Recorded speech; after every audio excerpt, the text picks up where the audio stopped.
আজি এছআইটিৰ সন্মুখত হাজিৰ হ'ব বিতৰ্কিত এপিএছ ৰুমি টিমুংপি। বৃহৎ ধনৰ বিনিময়ত ৰাজপত্ৰিত বিষয়াৰ বাপ ক্ৰয় কৰিছিল ৰুমিয়ে।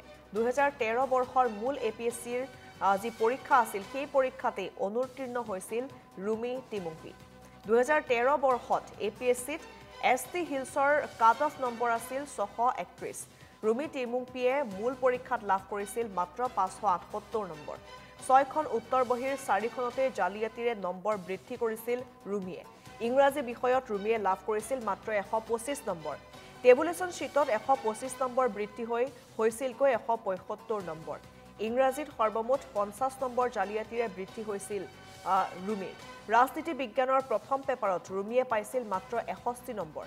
টেবুলেশ্যন শ্বীটত 61 নম্বৰ বৃদ্ধি হৈছিলকৈ 111 নম্বৰ।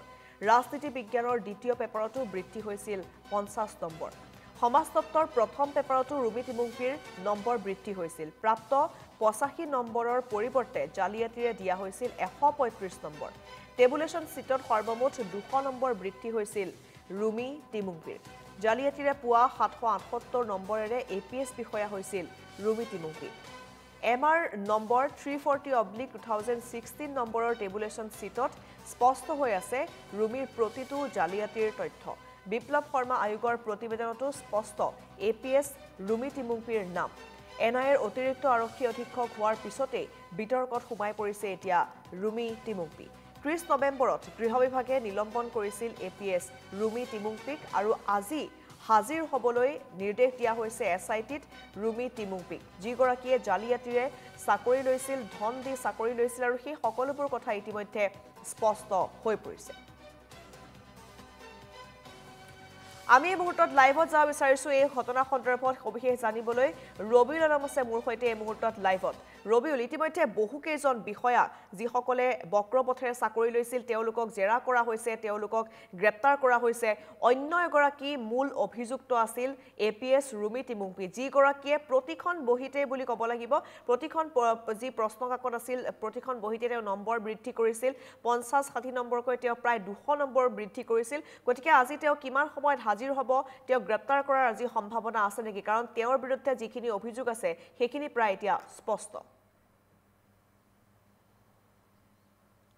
চাওক অংকিতা, এই মুহূৰ্তত ব্ৰেকিং নিউজ যে 2 মিনিট পূৰ্বে ৰুমি টিমুংপি আহি CIDৰ কাৰ্যালয়ত উপস্থিত হৈছে আৰু এই মুহূৰ্তত CIDৰ যিখন আৰক্ষী থানা সেই আৰক্ষী থানাৰ ভিতৰত ৰুমি টিমুংপি সোমাইছে। কিছু সময় পাছত SITয়ে তেওঁক জেৰা চলাব। কাৰণ 2013 বৰ্ষৰ যি ST হিলছৰ যি APSC পৰীক্ষা সেই APSC পৰীক্ষাত তেওঁ অৱতীৰ্ণ হৈছিল আৰু তাৰ কাট অফ মাৰ্ক আছিল 631 আৰু তাৰে তেওঁ 51 নম্বৰ কম পাইছিল আৰু তাৰ পাছত জালিয়াতিৰে 200 নম্বৰ বৃদ্ধি কৰি তেওঁ APSCৰ চাকৰি লাভ কৰিছিল, APS বিষয়া হৈছিল আৰু ৰহস্যজনকভাৱে তেওঁ যোৱা আগষ্ট মাহৰ চলিত বৰ্ষৰ আগষ্ট মাহত তেওঁ পদোন্নতি লাভ কৰিছিল। NIAৰ দৰে সংস্থাত তেওঁ এডিশ্যনেল SPৰ পোষ্ট তেওঁ লাভ কৰিছিল আৰু এইদৰে আচলতে বৃহৎ জালিয়াতিৰে যিহেতু তেওঁ এই চাকৰি লাভ কৰিছিল, বক্ৰপথেৰে তেওঁ চাকৰি লাভ কৰিছিল। ৰাকেশ পালেন কোম্পানীক তেওঁ ধনৰ লেনদেনেৰে এইগৰাকী ৰাজপত্ৰিত বিষয়া চাকৰি লাভ কৰাৰ অভিযোগ আছে আৰু যিহেতু সেই অভিযোগ উত্থাপন হোৱাৰ পাছতে যি বিপ্লৱ শৰ্মা আয়োগৰ যি প্ৰতিবেদন সেই প্ৰতিবেদনতো সোণালী আখৰেৰে এতিয়া ৰুমি টিমুংপিৰ নাম আছে। কিন্তু ৰহস্যজনকভাৱে বিপ্লৱ শৰ্মা আয়োগৰ প্ৰতিবেদনত নাম থকা এইগৰাকী ৰাজপত্ৰিত বিষয়াৰ হঠাৎ কিদৰে এইদৰে পদোন্নতি হ'ল সেয়াও কিন্তু ৰহস্যৰ আৱৰ্তত। ইয়াৰ পূৰ্বে যদি আমি যিসকল ৰাজপত্ৰিত বিষয়াক CIDৰ কাৰ্যালয়লৈ তলব কৰা হৈছিল, তেওঁলোকক মতা হৈছিল, তাৰ কেইবাগৰাকীকো আচলতে সোধপোছৰ অন্তত যাবলৈ দিয়া হৈছিল। এইগৰাকী ৰুমি টিমুংপিয়ে যিহেতু 200 নম্বৰ বৃদ্ধি কৰাৰ তেওঁ অভিযোগ আছে,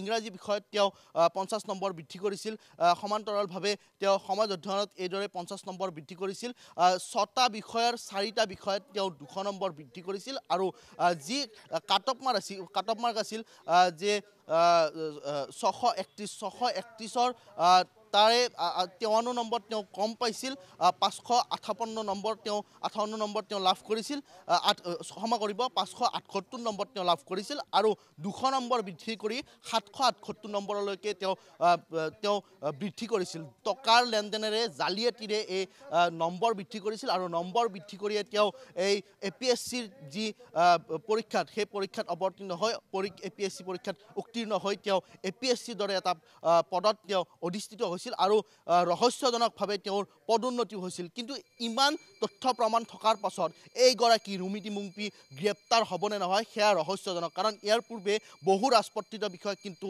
তলব কৰি সোধপোছৰ অন্তত যাব দিয়া হৈছে সেই সকলৰো বিভিন্ন তথ্য প্ৰমাণ থকাৰ পিছতো তেওঁলোকক যাবলৈ দিয়া হৈছে দুবাৰ তিনিবাৰকৈ তেওঁলোকক তলব কৰা হৈছে আৰু তলব কৰাৰ সম্ভাৱনা আছে কিন্তু এইগৰাকী ৰুমিটি মুংপিৰ যিহেতু বহু অভিযোগ আছে পূৰ্বেও তেওঁলোকৰ অভিযোগ আছে আৰু এইগৰাকী ৰুমিটি মুংপিক এতিয়া যিহেতু তলব কৰিছে কিছু সময় পূৰ্বে তেওঁ CIDৰ মুখ্য কাৰ্যালয়ত আহি উপস্থিত হৈছে এই মুহূৰ্ততো CIDৰ যিখন আৰক্ষী থানা এই আৰক্ষী থানাত তেওঁ আছে কিছু সময় পাছত SITৰ যিটো দল সেই দলটোৱে তেওঁক জেৰা চলাব কিন্তু গ্ৰেপ্তাৰ হয় নে নহয় সেয়াও এই মুহূৰ্তত ৰহস্যৰ আৱৰ্তত আৰু ইয়াৰ লগত অংকিতা এই কথাটো উল্লেখ কৰিব লাগিব যে ৰুমিটি মুংপি যেতিয়া পদোন্নতি হৈছিল তেওঁৰ এই গোটেই বিষয়টোত যেতিয়া তেওঁৰ নাম সোমাইছিল এই গোটেই কেলেংকাৰীত নাম সোমাইছিল কেলেংকাৰীত নাম সোমোৱা এগৰাকী বিষয়া কিদৰে পদোন্নতি হ'ল কাৰ আশীৰ্বাদ আছিল সেই কথাও কিন্তু তদন্তৰ আওতাত আহিব লাগিব আৰু সমান্তৰালকৈ ৰুমিটি মুংপি আচলতে কিমান টকাৰ লেনদেন হৈছিল কিমান টকা দিছিল সেই সকলোবোৰ তদন্তৰ আওতাত আহিব লাগিব কোন ৰাজনৈতিক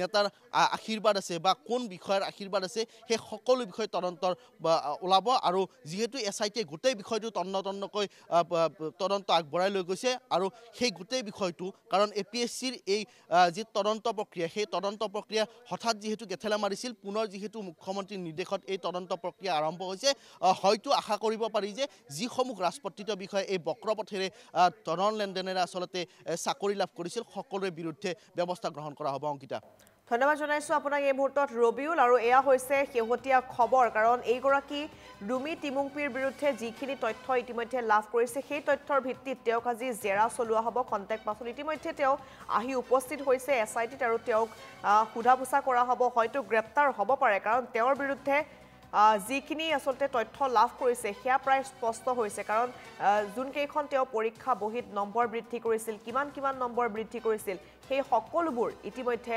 স্পষ্ট হৈ আছে আৰু কণ্টেক্ট পাছতেই তেওঁৰ জেৰা আৰম্ভ হ'ব SITত